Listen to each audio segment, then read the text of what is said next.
দিবেন না, এটা হচ্ছে শুয়োরের রক্তের গ্রুপ। বাংলাদেশে প্রচুর শুয়োর আছে, সেখান থেকে কিছু রক্ত আনে ঢুকিয়ে দিলেই চলবে। ভারত পাকিস্তানকে পাড়িয়ে গেলে বাংলাদেশের কোনো উন্নতি হবে না, কিন্তু কথা বলছি। আর পাকিস্তানের পতাকা পাড়িয়ে যাচ্ছি, সেই ভাঙা রাষ্ট্র পাকিস্তানেরও পারমাণবিক বোমা আছে। আর ভারত দুনিয়া ব্যাপী তার হেজিমনি দিয়ে আইটি সেক্টর দখল করে শুধু বাংলাদেশ না, যাকে সে থ্রেট মনে করে তার বিরুদ্ধে প্রোপাগান্ডা ছড়াচ্ছে। দেখলেন, এটা হচ্ছে বাংলাদেশের কোচি নেতা, কোচি মানে এই উঠছে ওসমান হাদি। এ রিসেন্ট ভাইরাল হয়েছে একটা পোস্ট করে, ভারতের একটা ম্যাপ পোস্ট করে, যে ম্যাপটাকে কাটছাঁট করে অর্ধেক পাকিস্তানের অর্ধেক বাংলাদেশের, ঠিক আছে। এরকম ম্যাপ আচানক রাতারাতি পোস্ট করে ভাইরাল হয়, এবং এই ভাইরাল পোস্টের 1 ঘন্টার মধ্যে বা কিছু গালিগালাজ করছিল, 1 ঘন্টার মধ্যে তাকে গুলিবিদ্ধ করা হয়, তাকে গুলি করে চলে যায়, ঠিক আছে। তো ভাই দেখ, এরকম তো কোচি নেতারা উঠতে থাকে মার্কেটে, আর এই যে গুলি করে যে গেছে, কি কারণ না কারণ এখনও জানতে পারা যায় না। কিন্তু ছোটো বাচ্চাদের প্রবলেম একটাই, যাই হোক কেউ পেরে ফেললো যে ভারত হয়তো কিছু করেছে ভারতের জন্যে, পেরে ফেলেছে, ভারতের জন্য হেগে ফেলেছে, মানে যা হবে সবই এদের ভারত। এদেরকে রাজনীতি করতে হলে এদেরকে ভারতের নিয়ে রাজনীতি করতে হয়, ঠিক আছে। এদের দেশে মন্ত্রী চেঞ্জ হয় না, কে করেছে? ভারত করছে। নির্বাচনে জিতবো কিনা এটা তো ছোট প্রশ্ন। শহীদ প্রেসিডেন্ট জিয়াউর রহমানের মতো, মাওলানা ভাসানীর মতো, এইখানকার ভূমিপুত্র শের বাংলার মতো, আমাদের সবথেকে স্বাধীন সন্তান স্যার সলিমুল্লাহর মতো বাংলাদেশের 56,000 বর্গ মাইলের প্রতিটা ইঞ্চিতে ইঞ্চিতে আমরা পায়ে হেঁটে নতুন আজাদি, নয়া বাংলাদেশ বিনির্মাণের জন্য ইনশাআল্লাহ পদযাত্রা শুরু করব। বলে না, পেটে ভাত থাকার না তো ডায়ালগবাজি বহুত আছে। 1971 সালে স্বাধীন হয়েছে, এই ক বছর আগে স্বাধীন হয়েছে, এরা আবার স্বাধীন হবে, মানে এরা আবার স্বাধীন হবে, পায়ে হেঁটে স্বাধীন করে ফেলবে। এরা এতটাই কনফিউজ, এই বোকাচোদারা এতটাই কনফিউজ, এরা নিজেরা জানে না এরা কী করবে, এরা নিজেরাই জানে না কী করবে।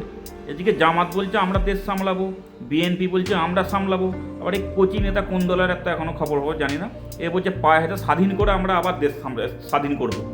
মানে শুধু স্বাধীনতাই পেয়ে যাচ্ছে, শুধু স্বাধীনতাই চাই এদের। মানে কীরকম স্বাধীনতা চাই এরা এখন নিজেরাও জানে না, এটা নিজেরাও জানে না যে কী লেভেলের স্বাধীনতা চাই। শুধু স্বাধীনতা চাই, স্বাধীনতা, পায়ে হেঁটে আবার দেশ স্বাধীন করবে। আর এই বক্তব্যের পরে একে গুলি করা হয়েছে, এই বক্তব্যের পরে গুলিটা করা হয়েছে, লেখা আছে এর বোন বলছে ভারতের র। হ্যাঁ, শুনুন একবার। ভারতের র কিন্তু তোরে বাঁচতে দিবে না। এবার ঢাকা ৮ আসনের স্বতন্ত্র প্রার্থী ও ইনকিলাব মঞ্চের মুখপাত্র শরীফ ওসমান হাদির ওপর হামলার ঘটনায় ভারতীয় গোয়েন্দা সংস্থা র জড়িত থাকতে পারে বলে অভিযোগ করেছেন হাদির বোন মাহফুজা। শুক্রবার স্বতন্ত্র প্রার্থী ইনকিলাব মঞ্চ শুনতে পেলাম, তাকে নাকি র আক্রমণ করেছে। ওরে মানে রয়ের খেয়ে দিয়ে কাজ নেই, এর মতন বাল বেতকে মানে আক্রমণ করতে যাবে, গুলি করতে যাবে। একটা গুলিরও দাম আছে, একটা গুলিরও দাম আছে, ওদের সেই দামটা নেই। ওদিকে আমরা ধরিই না, কাউন্টিংই ধরি না। আজকে যদি দিল্লি থেকে গ্রিন সিগন্যাল দেয় না, কালকে জামাত ক্ষমতায় বসবে, বুঝতে পেরেছিস? রয়ের নামটা মনে হয় শুনেছে নিউজে যে হ্যাঁ র আছে, এ আছে, ও আছে, এজেন্টে র কি, রয়ের ফুল ফর্ম হয়তো বলতে পারবে না, র বাঁচতে দেবে না। রয়ের বাল ছেঁড়া গেল, মানে তোরা বেঁচে থাকবি কি মরে যাবি, র বাঁচতে দেবে না, ঠিক আছে।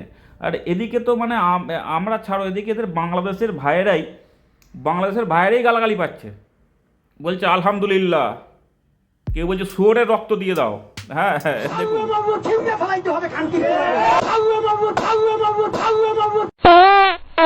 আলহামদুলিল্লাহ, আল্লাহ পাকের মেহেরবানি, আল্লাহ যা করে ভালোর জন্যই করে।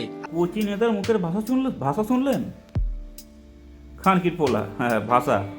আল্লাহ, আরে ভাইটাকে বলছে আল্লাহ যা করে ভালোর জন্যই করে। আল্লাহ একদম 72 কাছে নিয়ে নিয়েছে, 72 আয় কাছাকাছি পৌঁছে গেছে। এখন তো খবর পাইনি, কাছাকাছি পৌঁছে গেছে 72 না পৌঁছিয়ে গেছে, সেই খবরটা এখনো বার করছে না, সেটাই কে জানে। 72 কাছে মোটামুটি পৌঁছিয়ে যাবো হচ্ছে আর কি। ট্রেনের টিকিট কাটতে হবে, লেট ফেট হতে পারে, রিজার্ভেশনের কোয়ার্টার আছে, এর তো আবার সবাই 72 কাছে যায় বাংলাদেশিদের।